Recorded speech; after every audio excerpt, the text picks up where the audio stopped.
धड़कन चुप सी तन्हाई, मदहोश दिल की धड़कन चुप सी तन्हाई।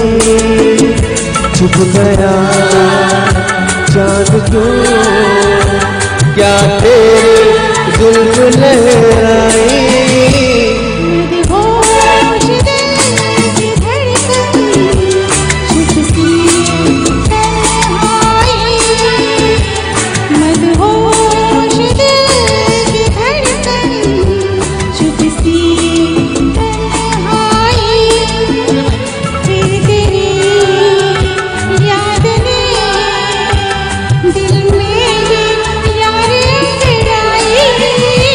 मदहोश दिल की धड़कन चुप सी तन्हाई।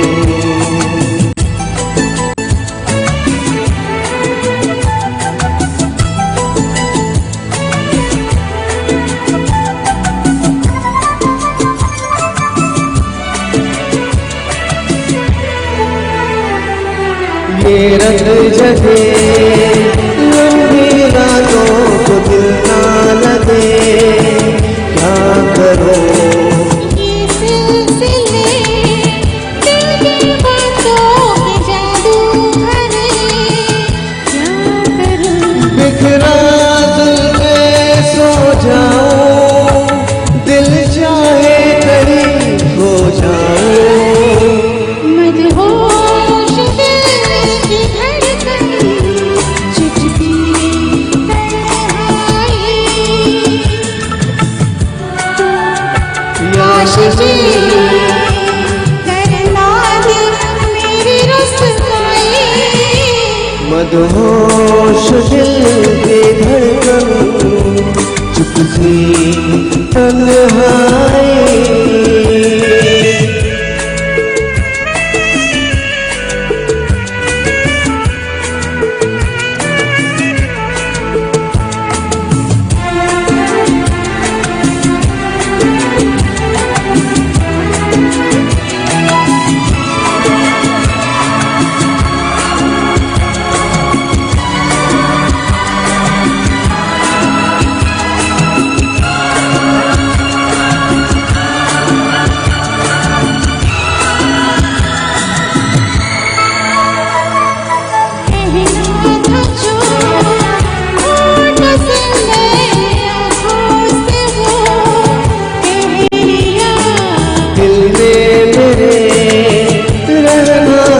मुझको इस दुनिया में रह लिया, इस दिल से के मिलते हैं दिल मुश्किल से। मदहोश दिल की धड़कन चुप सी तन्हाई। मदहोश दिल की धड़कन चुप सी तन्हाई। दिल्लियाँ जान ले आए, प्यार हर जाए। मदहोश दिल की धड़कन चुप सी तन्हाई। छुप गया चाँद क्यों, क्या तेरी जुल्फ लहराए। मदहोश दिल की धड़कन चुप सी तन्हाई। चुप सी तन्हाई। चुप सी तन्हाई। Thank you thank you. क्या बात है। ये थे हमारे रहीम मोमिन जो एक अच्छे सिंगर हैं, और उनका साथ दे रही थी डॉक्टर यास्मीन। तो मैं हमारे इस ग्रुप के सेक्रेटरी जुल्फिकार मोमिन को आवाज़ दूंगा कि वो स्टेज पर सामने आए। जी साहब, हम अवेलेबल है। मैडम बहुत अच्छा गाया आपने, बहुत अच्छा गाना गाया आपने।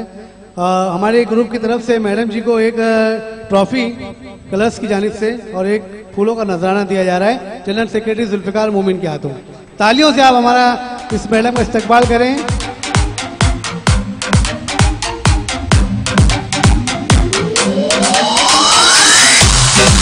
बहुत बहुत शुक्रिया मैडम, कुछ कहना चाहेंगी आप?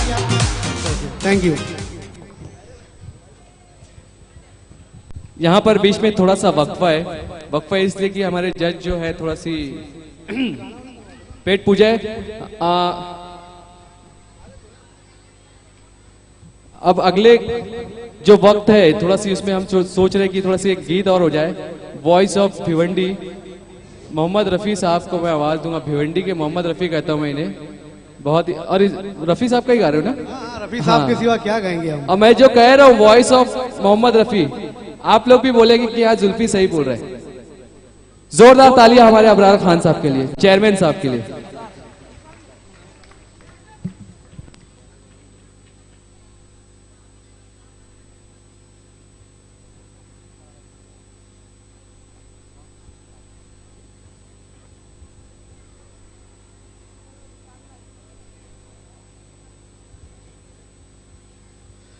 जी, अभी आपने हमारे रहीम साहब को सुना और अब आप लोगों के सामने में नाचीस कुछ गाने की कोशिश कर रहा है।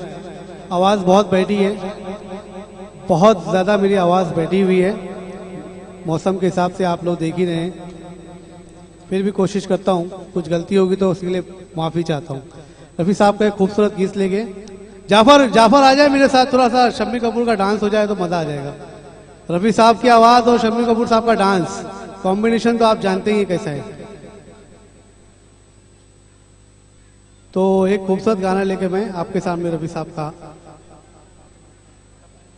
हो जाए। ये हमारे जाफर भाई, इन्हें सभी जानते हैं, द बेस्ट कोरियोग्राफर इन भिवंडी। ये लड़का छोटा सा था, इतना बड़ा सा 10 साल का जब से ये इस एकेडमी से जुड़ा है हमारे साथ, और आज ये भिवंडी का सबसे बेहतर और सबसे बड़ा डांसर है। ये हमारे लिए फक्र की बात है। जोरदार तालियां हमारे जाफर भाई के लिए।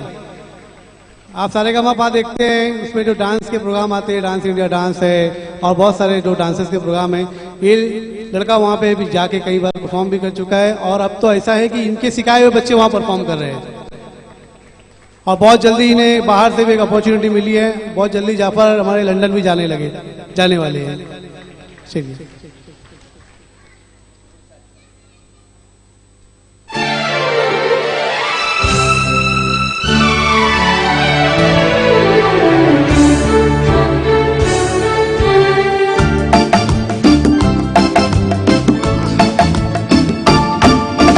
दीवाने का नाम तो पूछो, प्यार से देखो, काम तो पूछो, चाहे भी न मिलना, अजी चाहे भी न मिलना।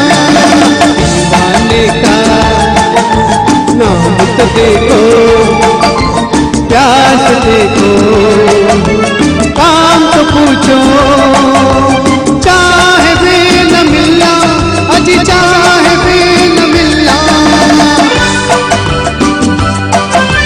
क्या बात है, क्या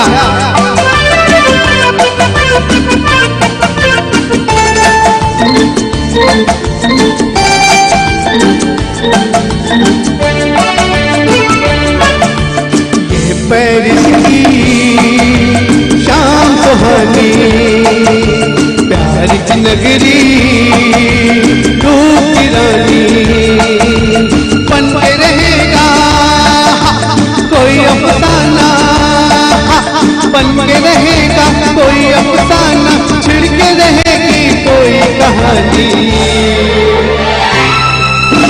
दीवाने का नाम तो पूछो, प्यार से देखो, काम तो पूछो,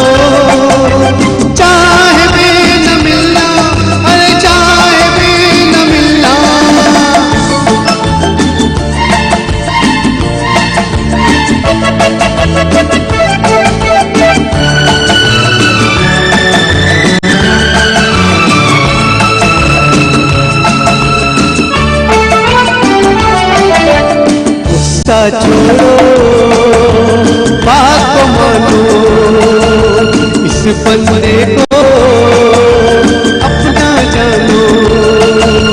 दूर से धोखा हो सकता था, दूर से धोखा हो सकता था, पास हूँ तो अब पहचानो।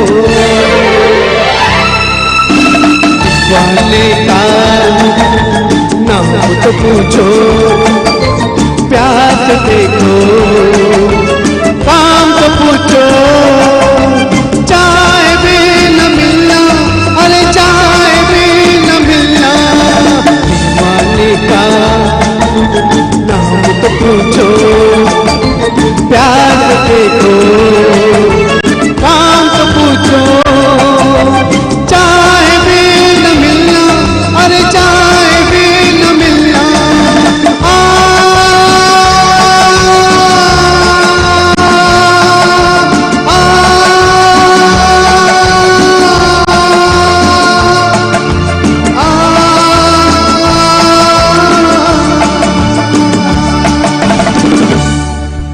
वाह वाह, क्या बात है, क्या बात है।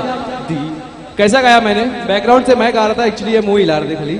बहुत थैंक यू, शुक्रिया। Thank you. मैं कभी सामने आता नहीं पब्लिक के। अबरार भाई बहुत आगे जाओगे मेरी वजह से। सुखदेव भाई आज जो कुछ भी हो तुम्हारी वजह से तो हूँ। Thank you, thank you, thank you. खैर, अगला अनाउंसमेंट है भिवंडी निजामपुर सिटी महानगर कॉर्पोरेशन। अरे पहली बार फुल फॉर्म बोला है मैंने साहब, पहली बार फुल फॉर्म। सीख गए, सीख गए। बीएनसीएमसी स्कूल नंबर 62 के सारे स्टूडेंट बैक स्टेज पे अपना मेकअप के लिए चले जाए प्लीज। उनके टीचर्स के साथ मेकअप के लिए चले जाए। जज हजरात आ रहे हैं, थोड़ी देर में हम लोग शुरू करेंगे। इसके बाद दानिश खान, दानिश खान, दानिश खान, हमारे नेक्स्ट सिंगर दानिश खान अगर हॉल में है या बैक स्टेज पर। अरे दानिश आओ यार, तुम तो स्टार हो गए, तुमको बहुत बुलाना पड़ा, जल्दी आ जाओ। दानिश आइए यार प्लीज, कम ऑन। और वैसे ही गाना जैसे मैंने सिखाया था, ठीक है? और वो लाइन जरूर लेना जो मैं तुमको लास्ट में बताया था।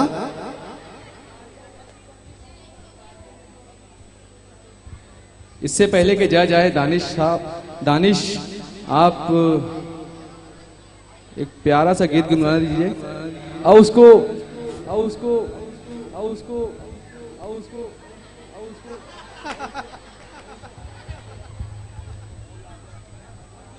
चला क्या भाई? दानिश साहब कौन सा गीत लेके आ रहे? तेरे बिन मैं देखूं ना सुबह। अरे यार ऐसी कौन सी सुबह है जो उसके बगैर नहीं देख सकते आप। इससे पहले कि दानिश अपना गीत शुरू करे, एक ऑफिशियल अनाउंसमेंट है। सैफ बराए कराम आ जाए स्टेज पे बेटा। आइए भाई, सुबह देख लीजिए उसके साथ में एक ट्रॉफी है, हॉल में है। ठीक है, दानिश भाई हमारे आए हैं, उसके बिन ना देखूं सुबह। रुकिए रुकिए रुकिए रुकिए, अबरार साहब रुकिए, अबरार साहब रुकिए थोड़ा सा। जज हजरात मौजूद नहीं है। खान साहब हमारे प्रेसिडेंट पीछे से बोल रहे जल्दी जल्दी करो, कर्टन दे दूं?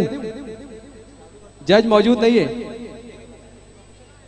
हाँ, हमारे बीच Mahavir parts access mobile parts accessories के मालिक लाल सिंह साहब मौजूद है। उनसे रिक्वेस्ट है, लाल सिंह साहब से रिक्वेस्ट है कि बराए करम स्टेज पे आए। सैफ, लाल सिंह लाल सिंह साहब साहब स्टेज पर तशरीफ लाएं। मैं चाहूंगा हमारे प्रेसिडेंट जोरदार तालियां। नियाज खान और सैफ, नियाज खान और सैफ इनकी खिदमत में एक बुके और एक ट्रॉफी, कलर्स की कलरफुल ट्रॉफी पेश करेंगे। थैंक यू सर, आप हमारे शो में आए, हमारे शो की शान बढ़ाए, बहुत बहुत शुक्रिया सर।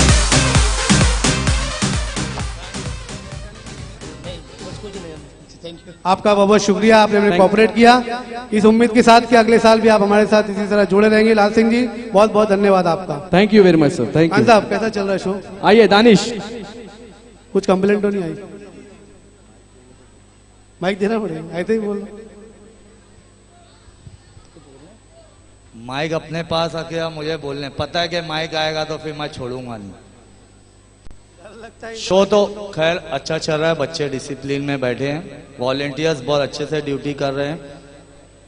अब फदन मैं नाम नहीं लूंगा, मगर हमारे जितने मेहमान आए बहुत बहुत शुक्रिया। ये लाइव टेलीकास्ट हो रहा है हमारा प्रोग्राम ट्रिपल एस चैनल पर। ट्रिपल एस उनका बहुत बहुत धन्यवाद। आरएमपी, एसएमपी एंड डेन पर उनका भी बहुत बहुत धन्यवाद। हमारे शहजादे भाई डीजे वाले, सारा कमाल इन्हीं का है। ड्रामों का सिस्टम मैं समझता हूँ पूरी भिवंडी में इनसे अच्छा कोई नहीं चला सकता, मुझे पता है। ठीक है,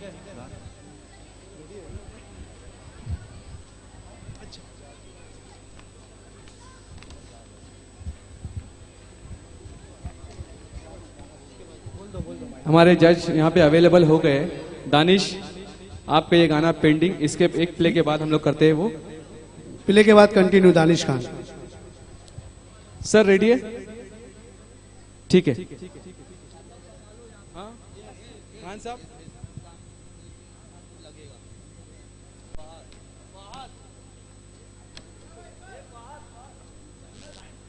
M Nazir Urdu primary and high school, अगला ड्रामा।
खामखा बदनाम करते हैं हमारे भारत देश को।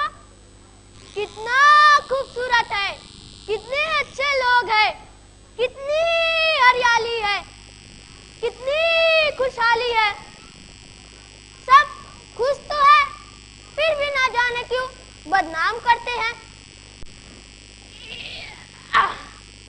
मैं इस अखबार में पढ़े पढ़े सड़ रहा था, सोचा जरा बाहर आकर अपने देश की खूबसूरती तो देख लूं। इस तरफ जाऊं या इस तरफ? हाँ,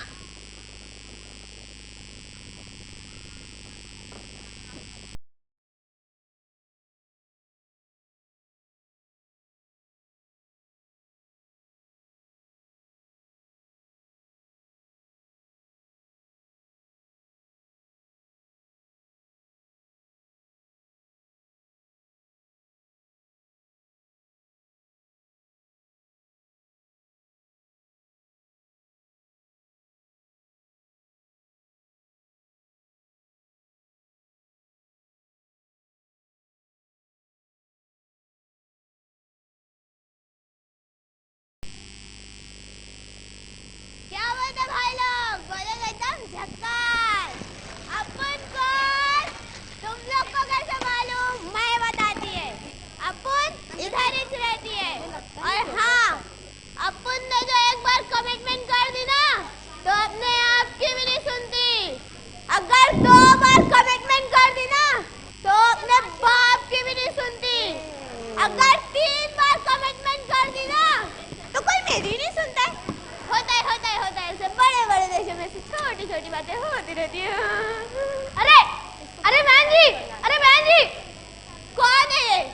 कौन है जो नाचिस को इज्जत दे रहा है? अरे इधर देखो मैं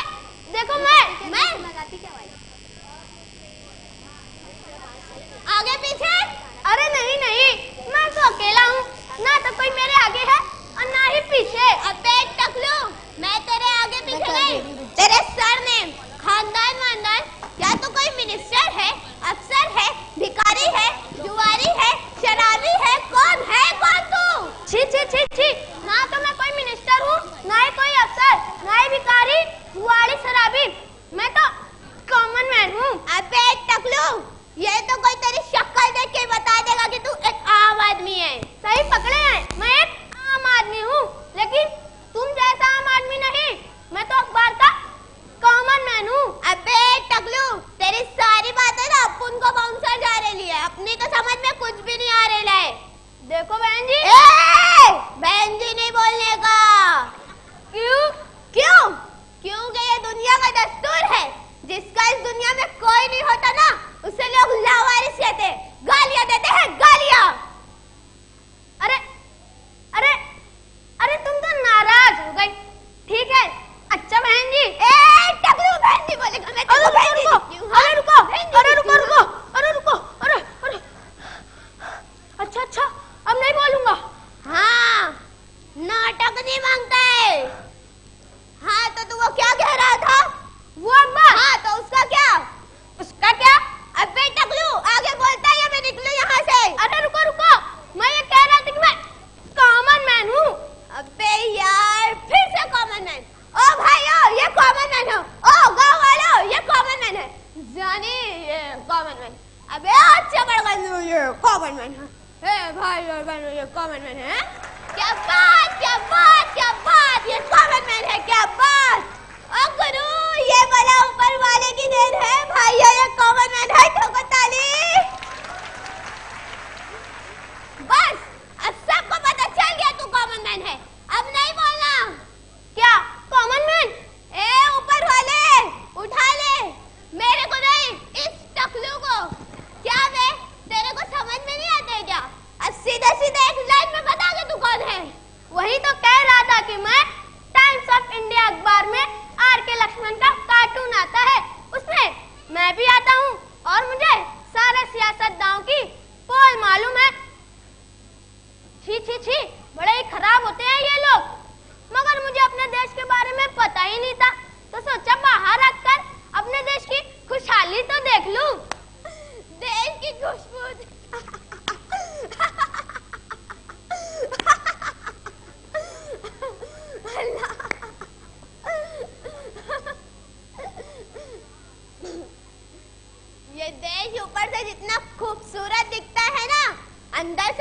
खोखला और घिनौना है। नहीं नहीं, ऐसी बातें मत करो। मैं अक्सर अखबारों में देखता हूँ कि अल्लामा इकबाल ने लिखा है, सारे जहां से अच्छा हिंदू सिता हमारा, हम बुलबुलें हैं इसकी, ये गुल सिता हमारा। अबे टकलू, इकबाल तो चल बसे, मैं तेरे को सुनाती हूँ कि सारे जहां से अच्छा हिंदू सिता हमारा, इकबाल आज होते कहते नहीं दोबारा।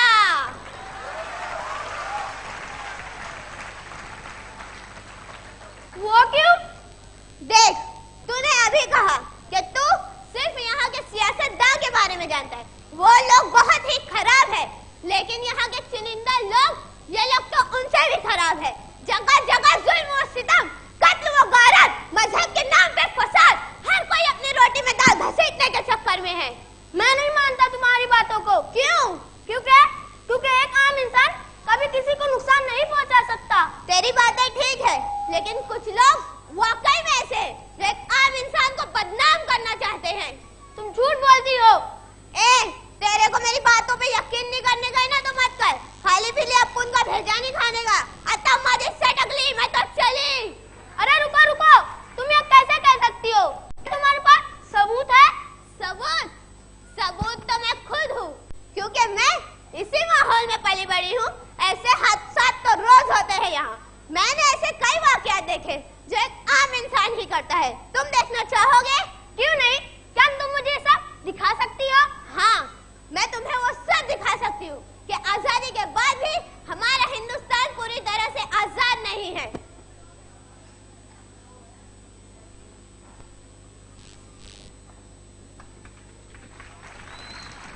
वो देखो,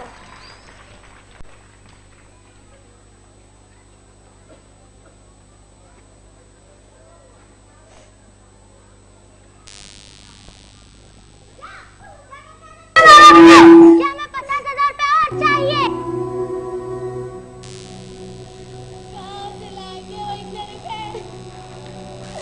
उनके पास जो कुछ था सब तो दिया आपको, और रुपए कहाँ से लाए?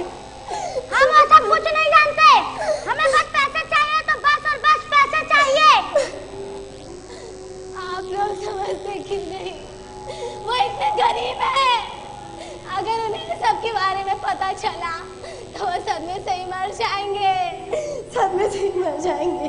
अगर तू अपने घर से 50,000 भी नहीं ला सकती, तो तेरा इस घर में क्या काम? क्या तेरे माँ बाप ने तुझे हमारे भरोसे यहाँ छोड़ दिया है? मुझे माफ कर दो, खुदा के लिए मुझे माफ कर दो, मुझे बख्श दो, खुदा के लिए मुझे माफ कर दो, मुझे माफ कर दो। आया बड़ा, जाने दो ना माँ, जा जाकर मिट्टी का तेल लेके आ। मगर माँ, जा कहा ना? मत जला मुझे। क्यों कर रहे हो लोग मेरे साथ ऐसा? क्या गरीब होना गुनाह है? क्या गरीबों को अपने ससुराल में इज्जत नहीं मिलती? मेरे भाई मेकअप में गिर जाते हैं।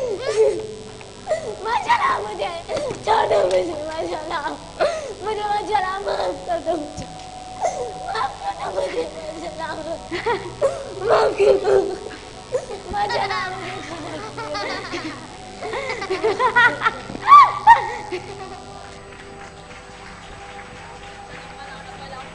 डब्बा ला, कहाँ रखी है?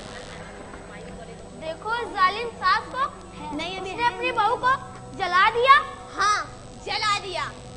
क्या इसमें कोई बदलाव नहीं आ सकता? आ सकता है ना, जरूर आ सकता है, अगर एक आम इंसान अपनी हिफाजत करे तो। वो कैसे? वो कैसे? देखो उधर।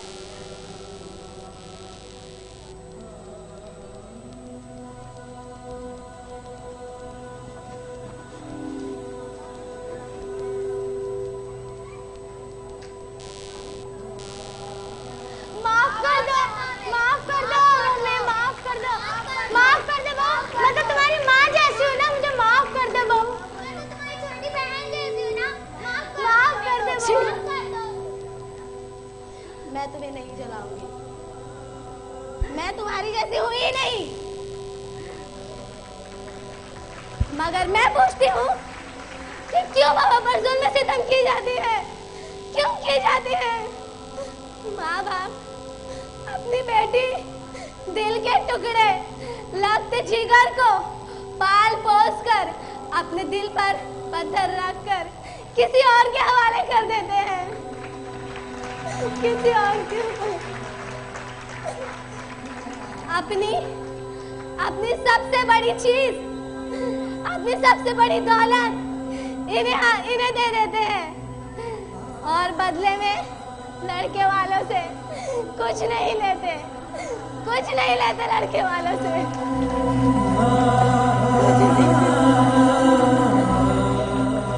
मगर फिर भी ये ससुराल वाले दहेज के नाम पर बेटियों को परेशान करते हैं, उन्हें काटते हैं, उन्हें मारते हैं, उन्हें जलाते हैं।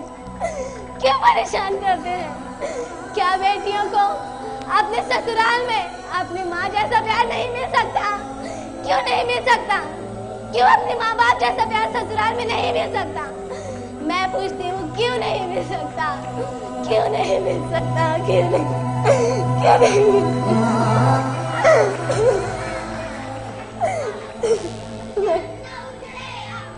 क्यों नहीं?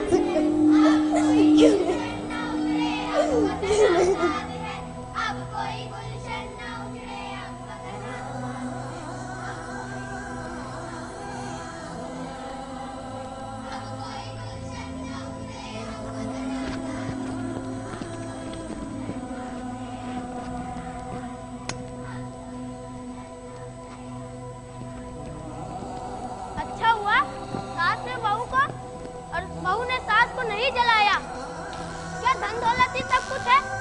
बेटी का कोई मोल नहीं? ऐसा नहीं है रे बाबू, कुछ लोग ऐसे भी हैं जो बहू को एक बेटी की तरह रखते हैं। वो कैसे? जहेज की लानत कभी खत्म नहीं हो सकती? हो सकती है ना, जरूर हो सकती है। अगर एक सास अपनी बहू को बेटी और बहू अपनी सास को माँ समझने लगे तो। तुम ठीक कहती हो। अच्छा सुनो, मुझे भूख लगी है, खाना मिलेगा? मिलेगा ना, जरूर मिलेगा। वो कहाँ? अगर जेब में पैसे हो तो होटल में, अगर ना हो तो किसी मस्जिद या मंदिर में। ना तो मेरे पास पैसे हैं और ना मैं खाना किसी से मांगूंगा। अच्छा, तो ये दोनों ऑप्शन को छोड़, अब उनके पास तीसरा मस्त आइडिया है। वो क्या? कचरे के ढेर में। कचरे के ढेर में? हाँ, किसी न किसी अमीर की दावत हुई होगी, बचा हुआ खाना कचरे के ढेर में पड़ा होगा, चल ढूंढ कर लाते हैं। मगर वो लोग खाना कचरे के ढेर में क्यों फेंक देते हैं? अरे लगता है ये भी तेरे को लाइव दिखाना पड़ेगा, तो देख उधर।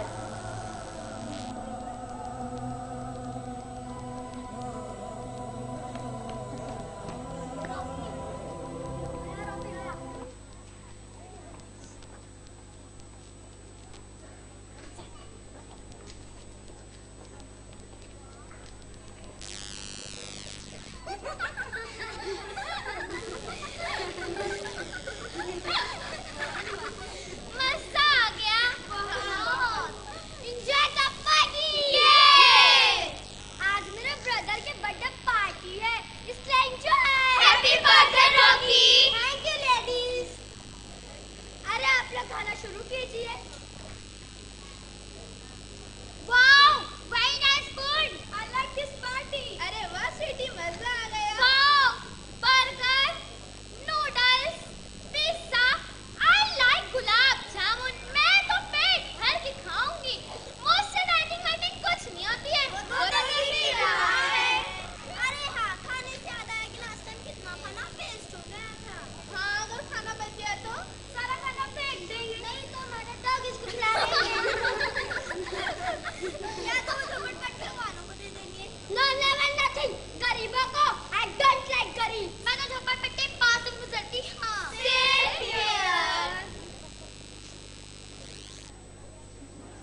कोई काम मिला होगा।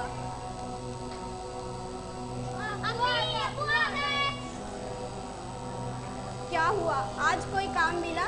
नहीं। क्या आज भी हमें भूखा सोना पड़ेगा? नहीं नहीं, लाया हूँ ना, ये लो थोड़ा चावल और दाल, इसे पका लो। ये कहाँ से मिला तुम्हें? जब मैं गोदाम में झाड़ू लगा रहा था तो मैंने यहाँ वहाँ से कुछ चावल और दाल कचरे समेत फेंके हुए थे। मैंने इन्हें साफ करके यहाँ ले आया। ऐ खुदा, कब तक लेगा ये इम्तिहान?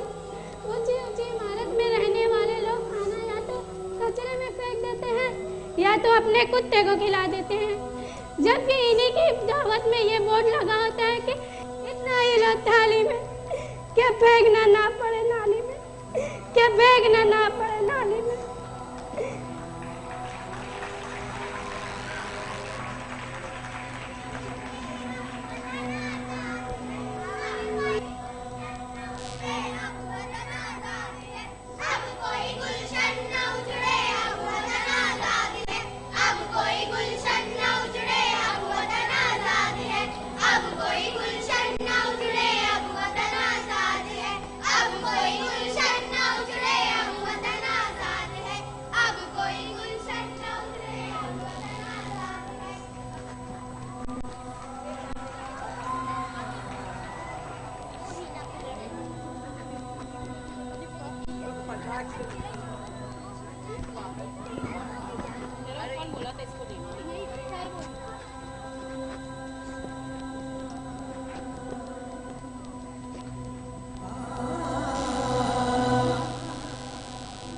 बड़ा दुख होता है ये सब देखकर।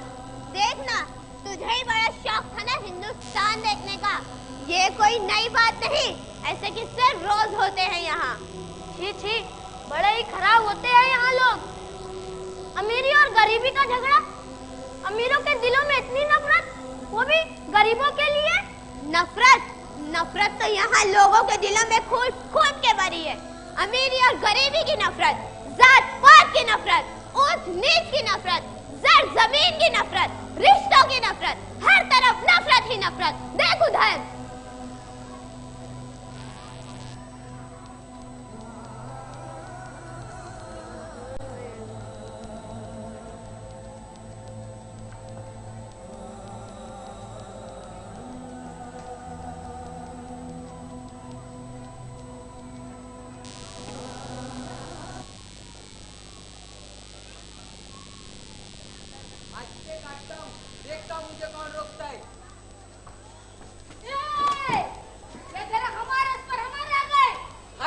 ये झाड़ हमारा, इस पे हमारा हक है। ये झाड़ हमारे बड़े बुजुर्गों ने लगाया था। ये झाड़ हमारे परिजनों ने लगाया था। अभी तुमने आवाज आता है, भाई असाब, ए भाऊ इकडे इकडे, भाऊ इकडे।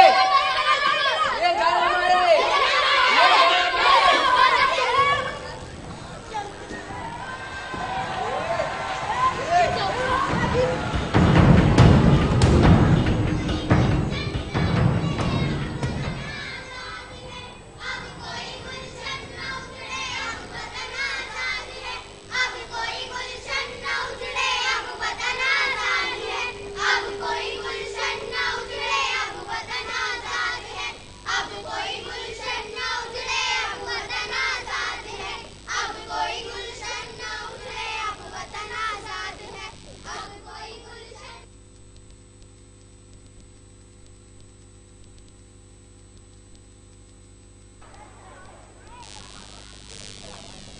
ये दो मजहब के लोग एक पेड़ के लिए लड़ रहे थे। अरे बांगड़ू, तू बहुत भोला है रे। ये लोग लड़ नहीं रहे थे, इन्हें तो लड़वाया जा रहा था। मगर कौन? कुछ शरपसंद लोग। मगर क्यों? अपने मफाद के लिए, अपनी कुर्सी के लिए।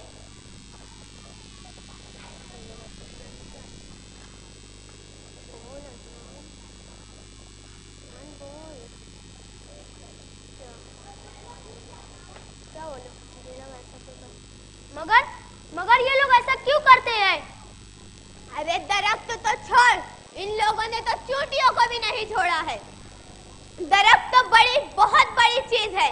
इतनी सी चूंटियों को भी मजहब के नाम पर बांट रखा है। कहते हैं काली मुसलमान की तो लाल चोटी हिंदू की। अरे इन चोटियों को भी नहीं मालूम कि वो किस मजहब की हैं।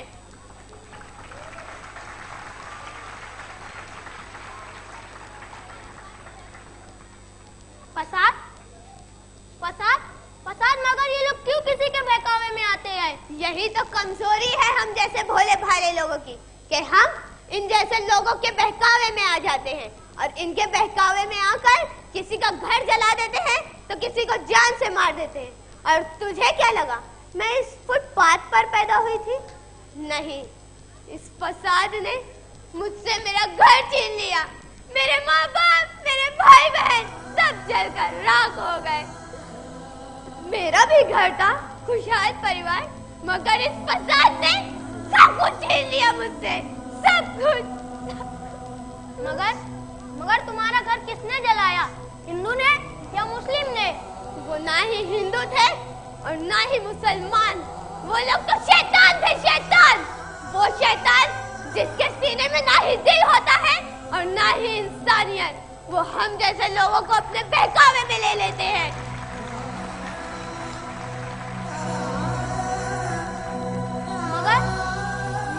मगर उन्हें समझाया तो जा सकता है ना? अरे ये लोग समझने लगे ना तो शायद इस देश से फसाद का नाम उठ जाए, मगर ये लोग तो समझते ही नहीं कि हे से हिंदू होता है तो मीम से मुसलमान भी होता है। हे और मीम मिल जाए ना तो बन जाए हम। अगर इन्हें अलग कर देना तो हे हवा में उड़ जाएगा तो मीम मिट्टी में मिल जाएगा। मगर ये लोग तो समझते ही नहीं कि हे और मीम को मिलकर रहना चाहिए।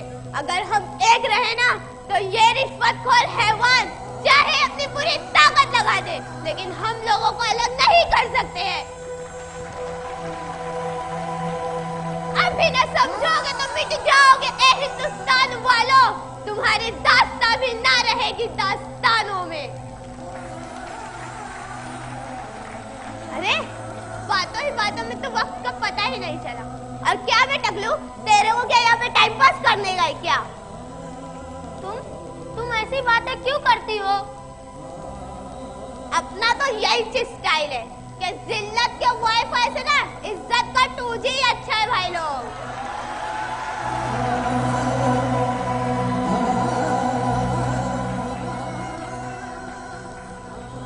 नहीं, ना जाने क्यों तुम्हारी बातें सुनकर अजीब सा लग रहा है। मुझे तो ताज्जुब हो रहा है कि तुम ऐसे माहौल में कैसे सांस लेती हो, कैसे जीती हो। मुझे नहीं देखना ये खोखला और खराब हिंदुस्तान। अबे टकलू रुक, कहाँ जा रहे?